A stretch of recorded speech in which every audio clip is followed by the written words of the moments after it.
everyone, welcome back to my YouTube channel. My name is Shalini Raj and currently I am MBBS second year student at Mahatma Gandhi Institute of Medical Sciences Sevagram. मेरे channel पे आपने बहुत सारे daily time table वाले videos देखे हैं, but आज ये वीडियो मैं इसलिए बना रही हूँ क्योंकि ये मेरा खुद का टाइम टेबल है जो मैंने खुद अपने नीट की प्रिपरेशन के टाइम पे फॉलो करा था एंड जिससे कि मुझे बहुत ही ज्यादा अपने अंदर मतलब मेरे को इससे बहुत ज्यादा हेल्प मिला एंड मेरी प्रिपरेशन भी काफी अच्छे तरीके से बूस्ट हुई थी।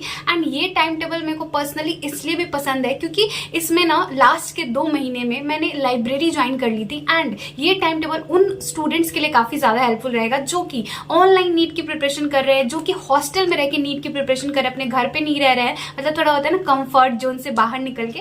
तो उस तरीके का ये टाइम टेबल है कि जो लोग अभी अपने घर पे नहीं है, बाहर रह रहे हैं, हॉस्टल में रह रहे हैं, ऑनलाइन प्रिपरेशन कर रहे हैं, उनके लिए काफी ज्यादा ये हेल्पफुल रहेगी। सो मैंने डिसाइड किया कि मैं आपको एक बार फिर से अपना जो टाइम टेबल है ये बताऊं। हालांकि मैंने अपने पहले वाले वीडियोस में भी बना के रखा है, बट शायद वो आप लोग जो नए जुड़े हैं इस चैनल पे उनको नहीं वो उस तरीके का वीडियो नहीं मिला होगा।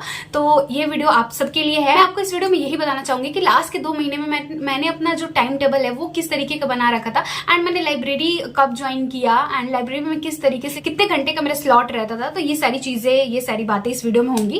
एंड सबसे पहले मैं आपको बोलना चाहूंगी कि गाइज आप लोग नीट 2024 के लिए प्रिपेयर कर रहे हो, लास्ट का अभी 60 डेज है एंड अगर अभी तक आपने मॉक टेस्ट देना स्टार्ट नहीं करा है ना तो प्लीज स्टार्ट कर दो, क्योंकि बहुत ही बड़ी गलती है ये जो मैंने खुद करी है अपने लास्ट के 2 ड्रॉप्स में कि मैं मॉक टेस्ट ही नहीं दिया करती थी इस डर के कारण कि पता नहीं मेरे मार्क्स कम आएंगे, मेरे पेरेंट्स कैसे रिएक्ट करेंगे, मुझे अच्छा नहीं लगेगा, डिमोटिवेशन होगा। बट देखो यार, कहीं ना कहीं वो हमारे अंदर की अपनी वो गिल्ट जो होती है ना उसको छुपाने के लिए हम मॉक टेस्ट नहीं देते कि हमारा कहीं कम नंबर आ जाएगा। देखो कम नंबर आएगा तभी तो पता लगेगा कि हमारी गलतियां क्या हो रही हैं। तो मॉक टेस्ट जरूर दो ताकि तो अपनी गलतियों पे काम कर पाओ। और तुम मॉक टेस्ट देने के लिए ना ऑफलाइन वाले मॉक टेस्ट पेपर को जरूर सॉल्व करो, क्योंकि लास्ट में तुम्हारा एग्जाम ऑफलाइन ही होगा। तो तुम इसके लिए नीट अभ्यास मॉक टेस्ट पेपर को ले सकते हो, क्योंकि टोटल यहाँ पे तुमको 24 मॉक टेस्ट पेपर मिल जाएंगे, जिसमें कि 14 जो होगा वो पार्ट टेस्ट होगा एंड 10 जो होगा वो full syllabus mock test paper होगा। तो तुम्हारा पार्ट टेस्ट वाला भी तुम टेस्ट दे पाओगे और समझ पाओगे कि तुम्हारे कौन कौन से चैप्टर्स जो है वो वीक रह गए हैं, कौन कौन से पॉइंट जो है वो तुमको याद नहीं रहे हैं, बायोलॉजी में ऐसा कौन सा लाइन है जो कि तुमको अच्छे से याद नहीं हुआ है। तो पार्ट टेस्ट दोगे तो ये तुमको सारी चीजें पता लगेंगी एंड तुम उस पर काम कर पाओगे। एंड 14 टेस्ट देने के बाद तुम 10 जो full syllabus mock test paper है वो सॉल्व करोगे एंड यहाँ से अपना जो नीट 2024 का प्रिपरेशन है उसको अच्छे तरीके से करके एंड अपनी जो प्रिपरेशन है उसको सिक्योर करोगे। तो इस मॉक टेस्ट पेपर की क्वालिटी के बारे में बिल्कुल भी तुम्हें नहीं सोचना है, क्योंकि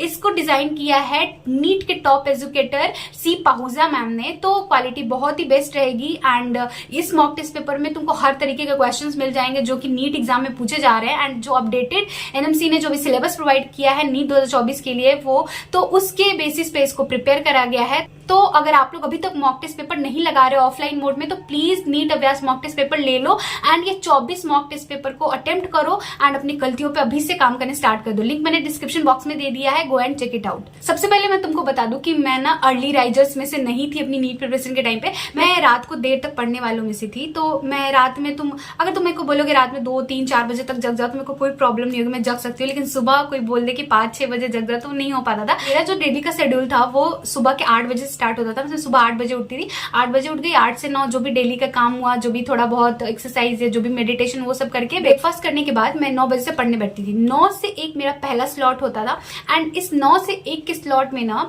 मैं रिविजन करती थी एंड वो भी उन सारी चीजों की जिसको हम बहुत ज्यादा भूलते हैं। लाइक इनऑर्गेनिक का जो भी इनऑर्गेनिक हो गया जिसमें बहुत सारी चीजें रटने वाली है, बायोलॉजी हो गई, इन दोनों को मैं अपने मॉर्निंग स्लॉट में पढ़ा करती थी ताकि हमारा जो ब्रेन होता है ना वो काफी ज्यादा उसमें एक्टिव रहता है। सारी चीजों को हम बहुत ही अच्छे तरीके से पढ़ के रिकॉल कर पाते हैं, याद कर पाते, अपने दिमाग में फिट कर पाते हैं। तो इनऑर्गेनिक का मैं रिवीजन करती थी, इनऑर्गेनिक के क्वेश्चन सॉल्व करती थी, या फिर इनऑर्गेनिक का जो मैंने शॉर्ट नोट बना रखा था ना एनसीईआरटी को पढ़ के उसको रिवाइज करती थी। उसके अलावा जो टाइम बचता था फिर उसमें 1-1.5 घंटे में बायोलॉजी का कोई चैप्टर पढ़ लिया या फिर कोई क्वेश्चन या फिर किसी चैप्टर का क्वेश्चन सॉल्व कर लिया। तो ये मेरा चलता था 9 से 1 के बीच में। ये मैं हॉस्टल में अपने हॉस्टल रूम में बैठ के करती थी। 1 बजे मेरा लंच हो जाया करता था हॉस्टल में, तो मैं थोड़ा गैप देके 2 बजे से फिर मेरा नेक्स्ट स्लॉट स्टार्ट होता था।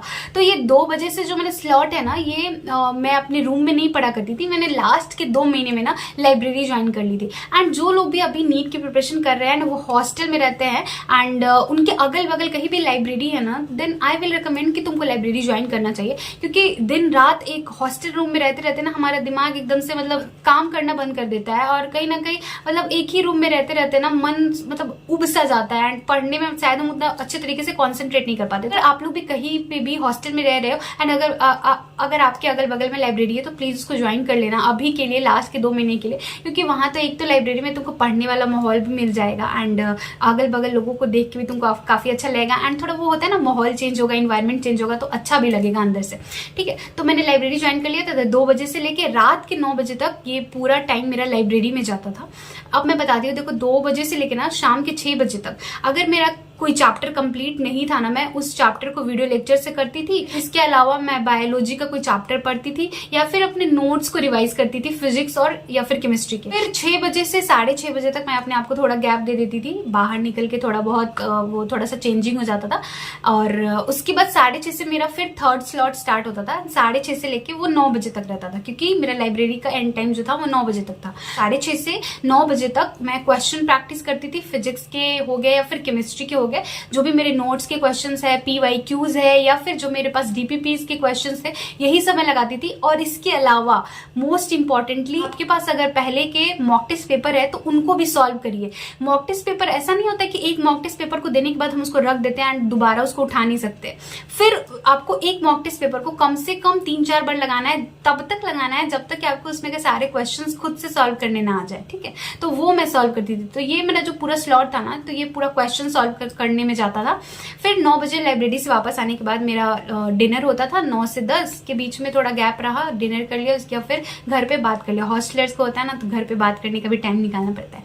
तो 9 से 10 में ये सब चीज हो गया। फिर 10 बजे से मेरा चौथा स्लॉट होता था और ये 10 से लेके रात के 2 बजे तक रहता था। अब 10 से 2 के बीच में ना ऐसा नहीं है कि आपको कंटिन्यू बैठ के पढ़ना है, आपको बीच में थोड़ा सा गैप जरूर लेना है, क्योंकि इतने घंटे की पढ़ाई नहीं हो पाती, कोई भी कंसंट्रेट नहीं रह पाता है। मैं 10 से लेके 12 बजे तक बायोलॉजी का कोई भी यूनिट रिवाइज करती थी, जिसमें कि 2-3 चैप्टर रहते थे।